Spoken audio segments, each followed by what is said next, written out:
everyone, I am Nisha Lamba and I welcome you all to our channel Study IQ Judiciary. Husband wife का जो relationship होता है बहुत ही अनूठा, बहुत ही अनोखा सा रिश्ता होता है, जहां पे तू मैं भी चलती रहती है और प्यार भी होता है।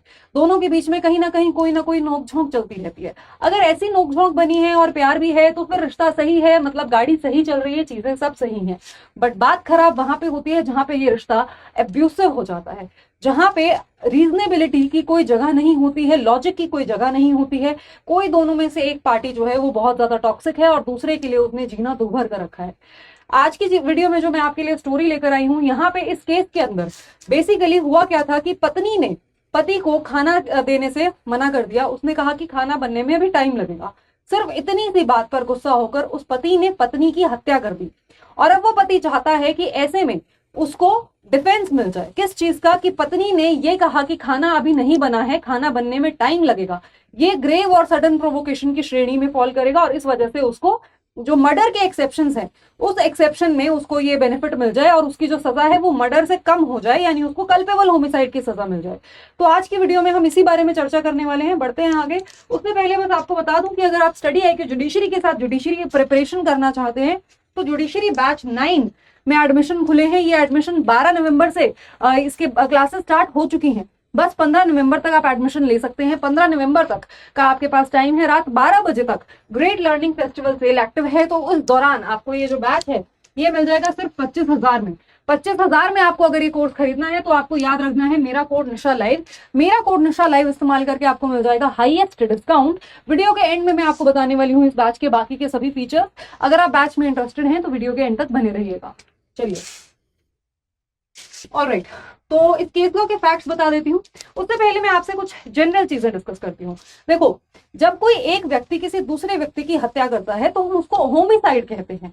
ठीक है, अंग्रेजी का शब्द है होमिसाइड। एक व्यक्ति जब किसी दूसरे की हत्या करता है तो उसको होमिसाइड की कैटेगरी में रखा जाता है। बट अगर हम बात करें ऑफेंसेस की तो फिर इसको जनरली मर्डर और कल्पेबल होमिसाइड की कैटेगरी में रखा जाता है। ठीक है, कल्पेबल होमिसाइड मतलब वो होमिसाइड जिसमें पनिशमेंट हो रही है।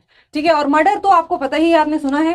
कल्पेबल होमिसाइड का ही एक एग्रावेटेड फॉर्म मर्डर को हम कह सकते हैं।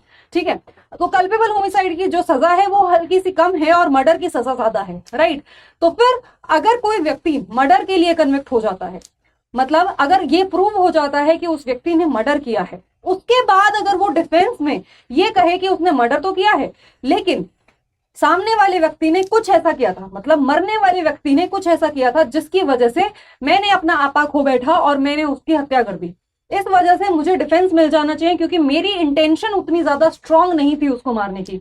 अगर कुछ ऐसा ना होता तो फिर मैं उसको नहीं मारता। तो इस केस के अंदर जो मैंने आपको कहानी अभी शुरू में बताई कि पति का नाम क्या है? पति का नाम था राय किशोर जिना। इन्होंने अपनी पत्नी का मर्डर करने की इनके ऊपर एक्यूजेशन है। ठीक है, ये किस बात पे गुस्सा हुए कि ये खेतों से वापस आए थे, अपना खेत का काम करके वापस आए थे घर पे। और जब ये घर पे आए तो इनको बहुत गुस्सा आया जब इन्होंने बोला कि खाना अभी नहीं बना है। इस बात पर इनको बहुत गुस्सा आया। इन्होंने अपने घर पे एक वेपन रखा था, टूल जो होते हैं, कतूरी। अब एग्जैक्टली मुझे नहीं पता कतूरी ये होता है क्योंकि जब मैंने इसको गूगल किया, ये लोकल टर्म है एक्चुअली, तो जब इसको गूगल किया मैंने तो 2 तरह की कतूरी आ रही थी। एक ये थी और एक सिकल टाइप थी जो इस तरह से होती है। इस तरह का एक वेपन आ रहा था। तो आप समझ सकते हैं कि एक कोई वेपन था घर में। ठीक है, कोई टूल था, वेपन भी नहीं बोलेंगे, टूल था।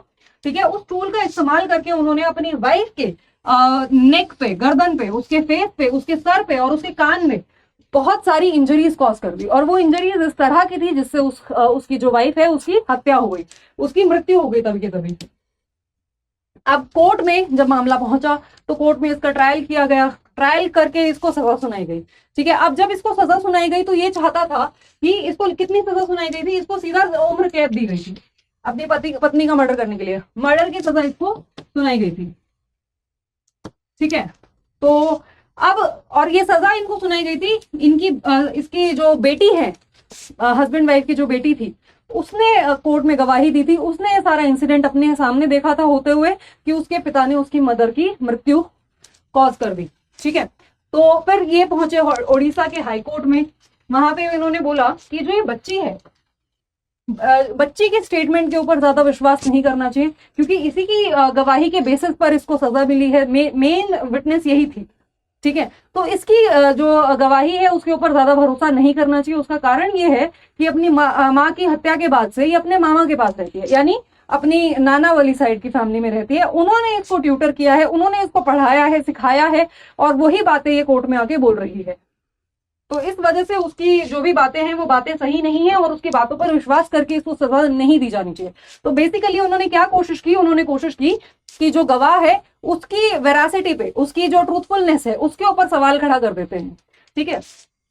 फिर उनका दूसरा ग्राउंड ये था कि यहाँ पे क्योंकि वाइफ ने कहा कि खाने के लिए वेट करना पड़ेगा, ठीक है, तो ये चीज उसके लिए एक ग्रेव प्रोवोकेशन थी, और इसकी वजह से उसने अटैक किया। ग्रेव प्रोवोकेशन का क्या मतलब है? देखो, अगर मान लो कोई व्यक्ति ग्रेव और सडन प्रोवोकेशन देता है, मतलब मारने वाला व्यक्ति मान लो ए है, मरने वाला व्यक्ति मान लो बी है, बी डिसीज्ड, ठीक है, और ये हो गया आपका किलर बोल लो, एक्यूज बोल लो, ठीक है।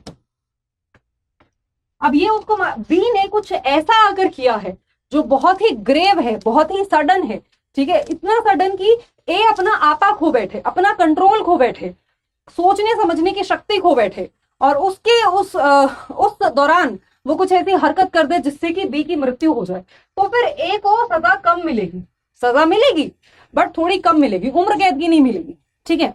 तो उनका कहने का क्या मतलब था कि अगर ग्रेव और सडन प्रोवोकेशन है तो उस केस में यहाँ पे बेनिफिट मिलना चाहिए। तो कोर्ट के सामने यही सवाल था कि क्या यहाँ पे ग्रेव और सडन प्रोवोकेशन था। देखो, ग्रेव और सडन प्रोवोकेशन क्या होता है, क्या नहीं होता, ये हमें सर्कमस्टांसेस के अकॉर्डिंग देखना होता है कि क्या हालात है, किन हालातों में मृत्यु हुई, और क्या इनके बीच में इक्वेशन था, मतलब इनके बीच में क्या बॉन्ड था, उसके ऊपर डिपेंड करता है। अब एग्जाम्पल के तौर पर आप रुस्तम मूवी का एग्जाम्पल ले लो। अगर आप लोगों ने देखी हो अक्षय कुमार की जो मूवी है, उस मूवी में जो अक्षय कुमार का कैरेक्टर होता है रुस्तम, उसका जो दोस्त है वो उसको बताता है, उसकी वाइफ ही इनफैक्ट बता देती है कि जब वो एब्सेंट था, when he was not at home, वो कहीं अपना बाहर अपनी सर्विस के लिए था, जब वो घर पे अकेली थी, तो उस दौरान उसका एक्स्ट्रा मैरिटल अफेयर था उसके हस्बैंड के दोस्त के साथ। जब वाइफ ऐसा कन्फेशन करती है अपने हस्बैंड के सामने, तो हस्बैंड इस बात से इंफीरिएट होकर, इस बात से गुस्सा होकर पूरा बदला लेता है, मतलब, लेकिन वहां पे प्रॉपर प्लानिंग के साथ वो बदला लेता है। तो वहां पे जो प्रोवोकेशन था वो ग्रेव था, मतलब बहुत ही संगीन मामला था, हल्का मामला नहीं था, लेकिन सडन नहीं था, ठीक है।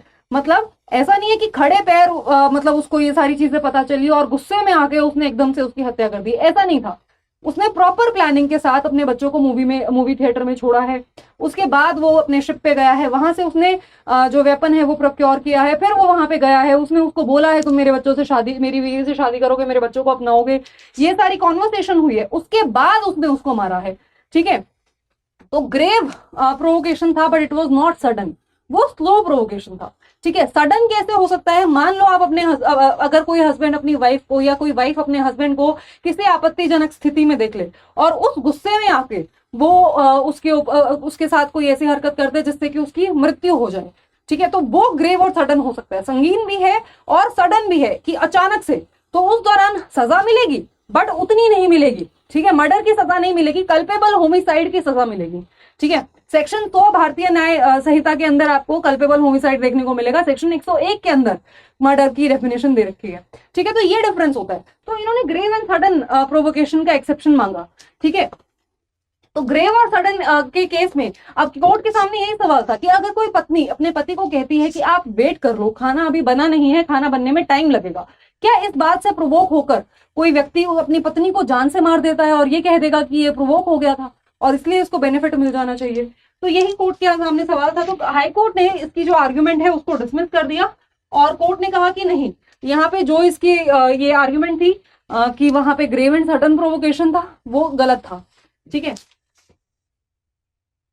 कोर्ट ने ये भी कहा कि जो भी उसकी वाइफ की रिक्वेस्ट थी, वाइफ ने यही तो कहा था थोड़ी देर वेट कर लो, ठीक है, तो यहाँ पे ये ग्रेव सडन प्रोवोकेशन में नहीं आएगा। एक चीज, दूसरी चीज, उस इंसान को इतना टाइम मिल गया था कि वो गया है अंदर से वो कतूरी लेकर आया है, मतलब वो टूल लेकर आया है जिससे उसने अपनी पत्नी को इतनी सारी इंजरीज कॉज की हैं, ठीक है, और फिर इतनी सारी, मतलब उसने उसके जो इंपॉर्टेंट एरियाज होते हैं, गर्दन, फेस, ऐसे एरिया जहां पे पता है कि मारने से व्यक्ति मर जाएगा, ऐसी जगह पे उसने मारा है, वाइटल पार्ट्स पे, ऐसी जगह पे उसने मारा है।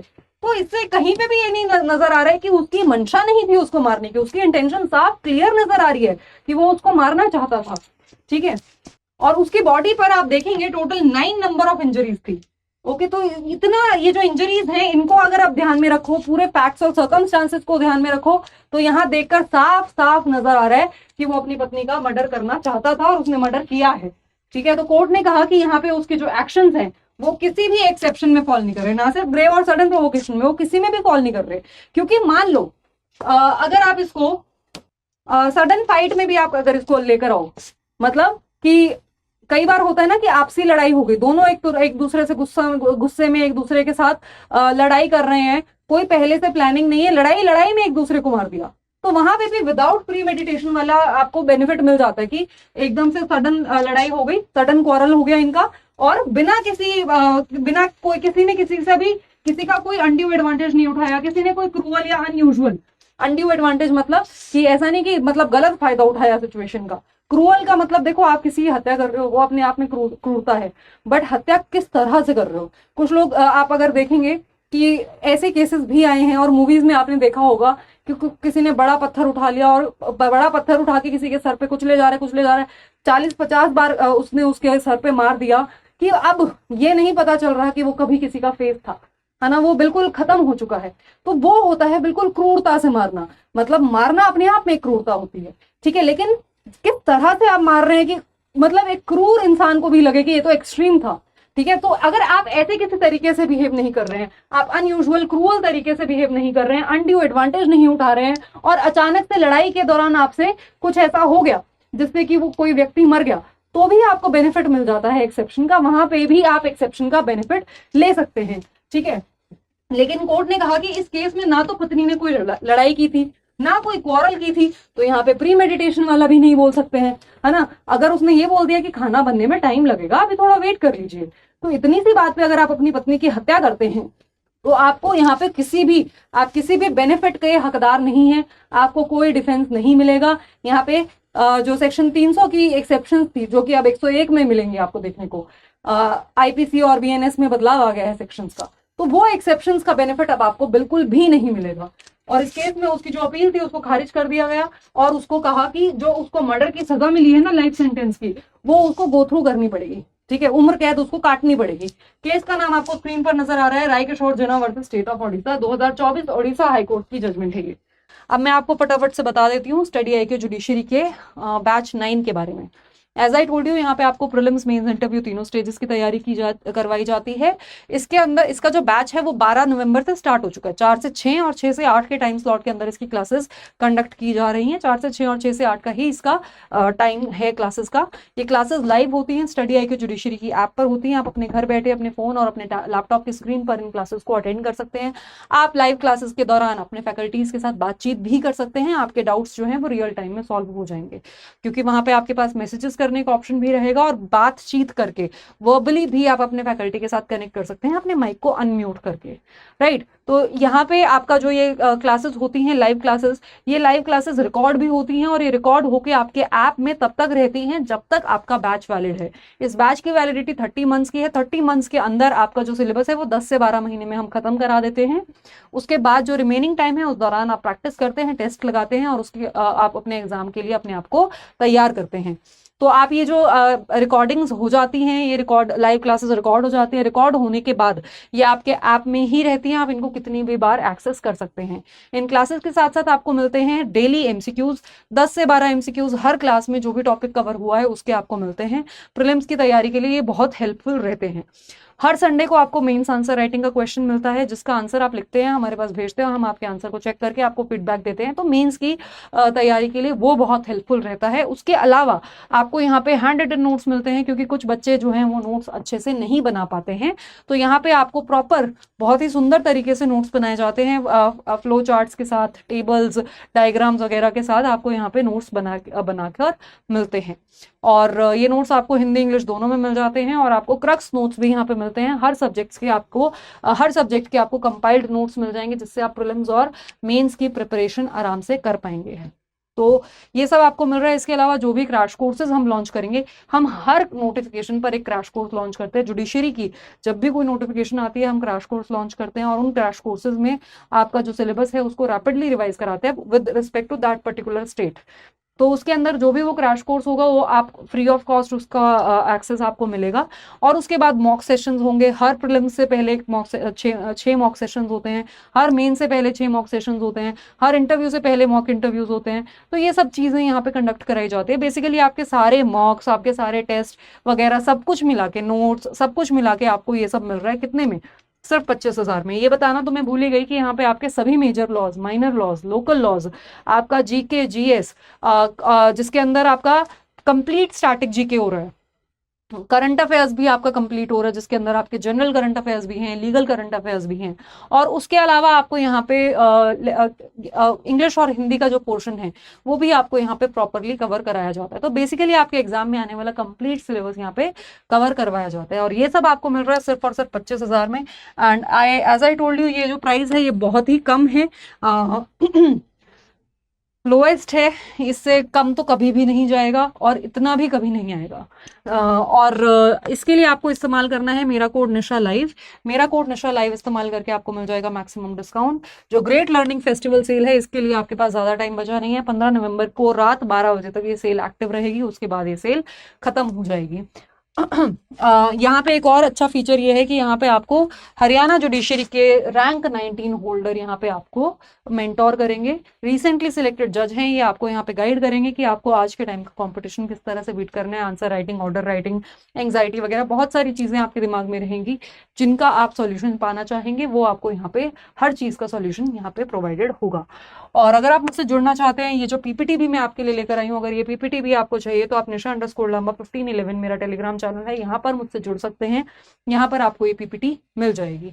और निशा_लांबा 07 है, अगर आप मुझसे बातचीत करना चाहते हैं, अगर आपके दिमाग में कोई डाउट है एडमिशन को लेकर या किसी भी चीज़ को लेकर, तो आप मुझसे यहाँ पे जुड़ सकते हैं। निशा_लांबा 07 इज माई इंस्टाग्राम हैंडल। अब मैं आपको बता दूं कि आपको कोर्स खरीदना कैसे है। आपको जाना है गूगल पे, गूगल पे जाके आपको टाइप करना है स्टडी IQ जुडिशरी। जब आप स्टडी IQ जुडिशरी टाइप करके एंटर करेंगे तो आपको ऑप्शन दिखेगा स्टडी IQ एजुकेशन का, यहाँ पे आप क्लिक करेंगे। इस पे क्लिक करते ही आपको ऑप्शन नजर आएगा judiciary pre mains live foundation batch का, इस पे क्लिक करेंगे आप। इस पे क्लिक करने के बाद ये कोर्स आपको दिखेगा 31,249 का। इतने में आपको इसको नहीं खरीदना है, आपको करना है बाय नाउ पर क्लिक और नीचे जाना है। नीचे जाके आप देखेंगे यहाँ पे ऐड प्रोमो कोड का ऑप्शन है, उस पर आपको क्लिक करना है। और जैसे ही आप वहाँ पे क्लिक करेंगे आपको कूपन कोड का, एंटर कूपन कोड का ऑप्शन मिलेगा। यहाँ पे आपको टाइप करना है कैपिटल में निशा लाइव बिना किसी स्पेस के, और फिर आप इसको कर देंगे अप्लाई। जैसे ही आप अप्लाई करेंगे आपको इंस्टेंट डिस्काउंट मिल जाएगा 6249 का, और आपको ये कोर्स पड़ जाएगा सिर्फ और सिर्फ 24,999 का। तो अगर आपको इतने में ये कोर्स खरीदना है तो आपको बस याद रखना है एक कोड,